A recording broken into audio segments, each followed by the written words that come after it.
அதிசயங்கள் செய்கிறவர் நம் அருகில் இருக்கிறார். அற்புதங்கள் செய்கிறவர் என்றும் நமக்குள் வசிக்கிறார். 1 கொரிந்தியர் 13:1-2 நான் மனுஷர் பாஷைகளையும் தூதர் பாஷைகளையும் பேசினாலும் அன்பு எனக்கு இராவிட்டால் சத்தமிடுகிற வெண்கலம் போலவும் ஓசையிடுகிற கைத்தாழம் போலவும் இருப்பேன்.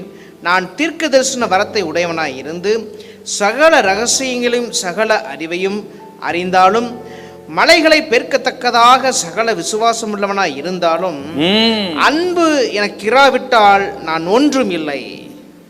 அன்பின் அவசியம். கிறிஸ்தவ வாழ்க்கையிலே முதிர்ச்சிக்கு அடையாளம் அன்பிலே வளர்வதுதான். நான் இத்தனை வருஷம் ரட்சிக்கப்பட்டேன், இத்தனை வருஷம் விசுவாசியா இருக்கிறேன், நான் பிறந்ததே கிறிஸ்தவ குடும்பம் தான், எல்லாம் இருக்கட்டுங்க. ஆனால் கிறிஸ்தவ வாழ்க்கையிலே இந்த முதிர்ச்சிங்கிறது அன்பிலே எந்த அளவுக்கு நாம் வளர்ந்திருக்கிறோமோ அதை வைத்துத்தான் நாம் கிறிஸ்தவ வாழ்வில் முதிர்ச்சி அடைந்தவர்கள் என்று சொல்ல முடியும். குறிப்பா 3 விதங்களிலே இந்த அன்பிலே வளரணுங்க. என்ன? 1, தேவனோடு உள்ள அன்பு. 2வது, தேவ பிள்ளைகளோடு கூட இருக்கிற அன்பு. 3வது, ஆண்டவரை அறியாத ரட்சிக்கப்படாத ஜனங்கள் மேல் காட்டுகிற அல்லது ரட்சிக்கப்படாத மக்கள் மேல் இருக்கிற அன்பு.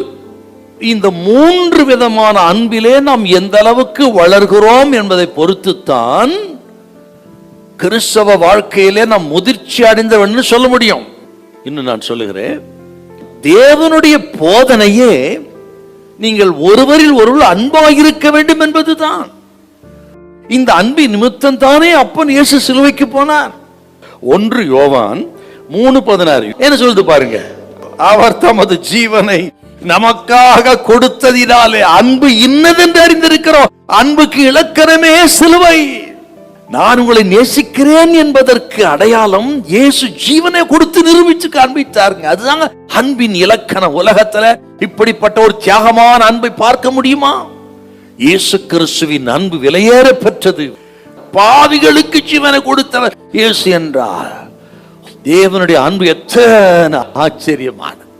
இந்த அன்பு இல்லாமல் நீங்கள் தூதர் பாஷை பேசினாலும் மனுஷர் பாஷை பேசினாலும் அதெல்லாம் ஒண்ணு இல்ல, சத்தம் போடுற பாத்திரம் மாதிரி தான் என்றால், இப்படிப்பட்ட அன்போடு கூட உங்கள் வரங்கள் செயல்பட்டால் அதனால் தான் பிரயோஜனம். அது இல்லைன்னா பிரயோஜனம் இல்லை. ஆகவே மன்னிப்பது, பாரங்களை பகிர்ந்து கொள்வது என்று அன்பை நீங்கள் வெளிப்படுத்துங்கள். அப்படி செய்யும் பொழுது நீங்கள் தொடர்ந்து ஓடக்கூடிய கிருபை கொடுத்து முழுமையான வெற்றி தருவார். கர்த்தர் கைவிட மாட்டார். ஹல்லேலூயா, ஹல்லேலூயா.